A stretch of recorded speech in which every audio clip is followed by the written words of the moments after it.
Okay, so this time we will be talking about another leg on that three-legged stool of ethics. This one is ethics as consequence. And we're going to start out with one of history's greatest bad boys, Niccolo Machiavelli. Oh, that's a particularly bad picture of Machiavelli, making him look even more bad than he probably ever was. Machiavelli is a great place to start, not only because he is emblematic of this approach of consequentialism, but also because he existed at the period of the Italian Renaissance, which is a pivotal point in Western history and in world history, in which we can point to kind of the beginning of modernity, right? 15th and 16th centuries, that is the modern turn in Europe.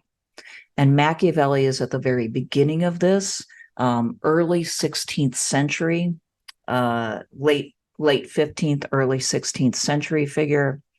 And he's there as the Catholic Church is beginning to kind of break apart. He doesn't write about the Reformation tendencies that were going on in society at his time.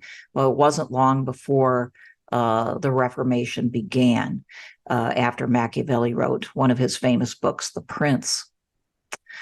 All right, so Machiavelli, in effect, becomes kind of the emblematic consequentialist ethicist.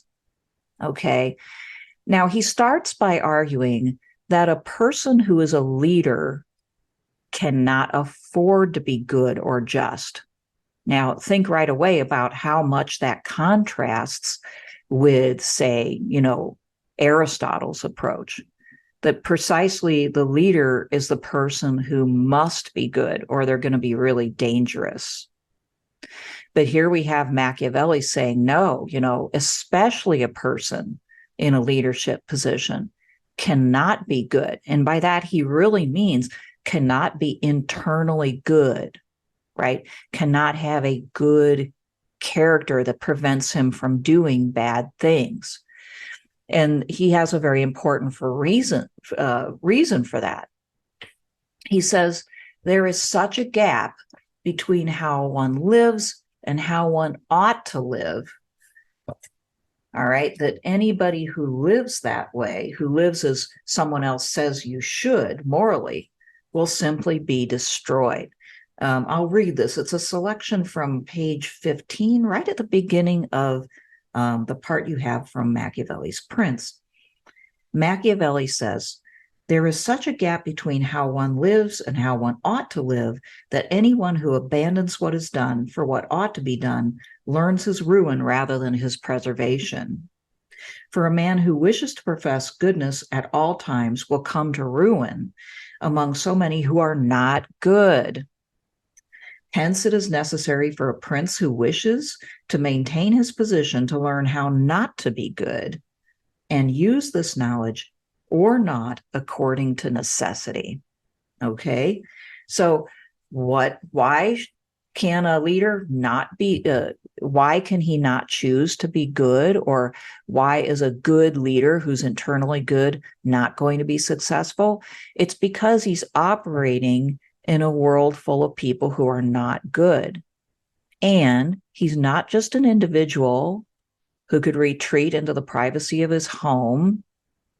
He is the leader of thousands of people and responsible for their lives and their welfare. And so when confronted by other leaders and criminals of various kinds who threaten the peace of his people, if he were to always do the right thing in a moral sense, especially in a Christian moral sense, Machiavelli particularly aims at that. If he were to do that, then he would just simply lose. And that would be particularly terrible and even morally wrong, ironically, because he would have made that decision not just for himself, but for those thousands of people who have been looking to him to protect them. This is why. So Machiavelli has very sound, solid reasons why leaders often, sometimes and or often, have to use tactics that everybody would deem morally suspect and morally wrong. And he doubles down on this by saying, from the perspective of the people, it's the outcomes the prince garners that matter, not what's in his heart. They are going to look at how their lives are. Like James Carville's famous for saying, it's the economy, stupid. That's a Machiavellian statement for sure, right? It's the price of gas. So, like in that case, a president who is capable of delivering somehow in some miraculous way, a low-priced gallon of gas and cheap grocery stores and lower rent, right? Cheap groceries and lower rent is going to be successful, as far as the popular approval, regardless of what kind of person he is. So up at the top of page 16, he mentions that leaders are praised or blamed based upon how they are perceived, particularly how successful they are at what they deliver. And certain qualities will be attributed to them if they are successful. And of course, human beings want leaders who have all of these wonderful qualities, right? Including being humane and trustworthy and so on. But in order to achieve the outcomes that people desire from them and from which they will ultimately judge them, good or bad, they have to have the quality of basically faking these good qualities while sometimes doing the opposite in order to achieve the right consequences. So he says, for instance, on page 17, it is not necessary for a prince to have all of the above mentioned qualities, moral virtues. It's not necessary for him to really have them, but it is very necessary for him to appear to have them. And furthermore, I shall be so bold as to say this, that having them and practicing them at all times is harmful, and appearing to have them is useful. For instance, to seem merciful, faithful, humane, trustworthy, religious, and to be so, but his mind should be disposed in such a way that should it become necessary not to be so, he will be able to know how to change to the contrary.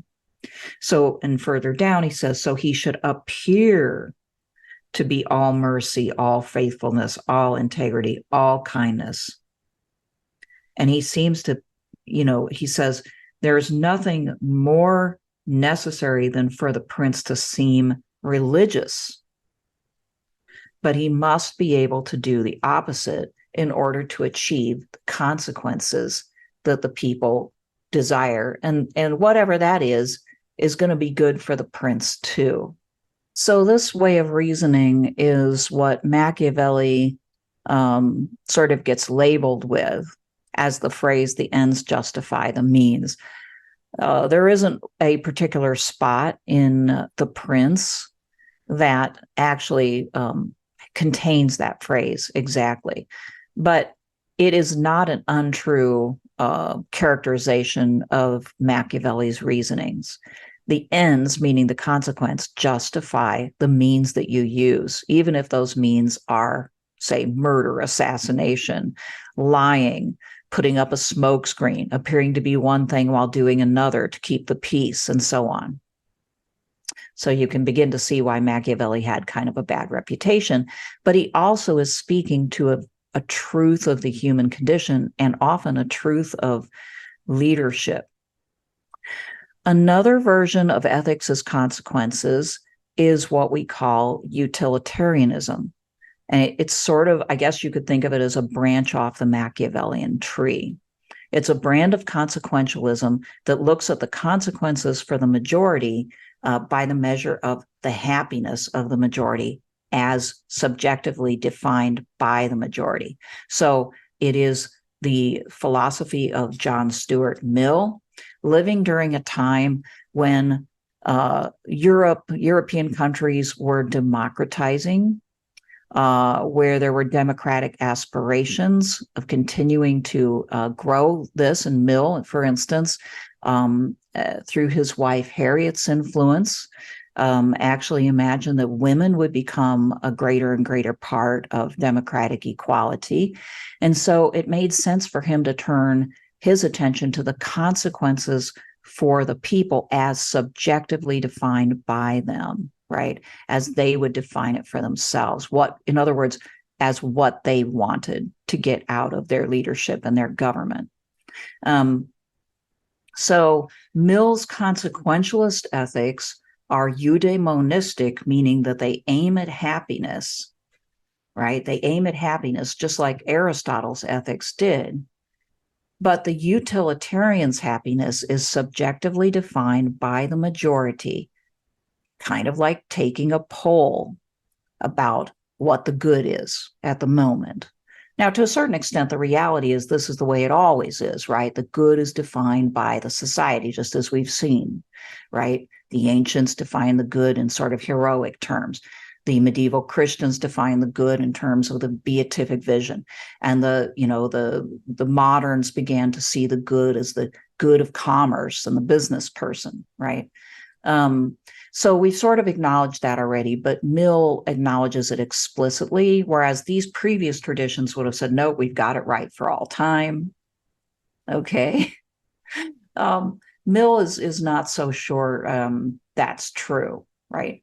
That people's tastes can evolve. In fact, that's what gave him hope about the inclusion of women, right? So at the top of page 18, for instance, you have him saying, according to the greatest happiness principle, the ultimate end with reference to and for the sake of which all other things are desirable, whether we are considering our own good or that of other people, is an existence exempt as far as possible from pain and as rich as possible in enjoyments, both in point of quantity and quality.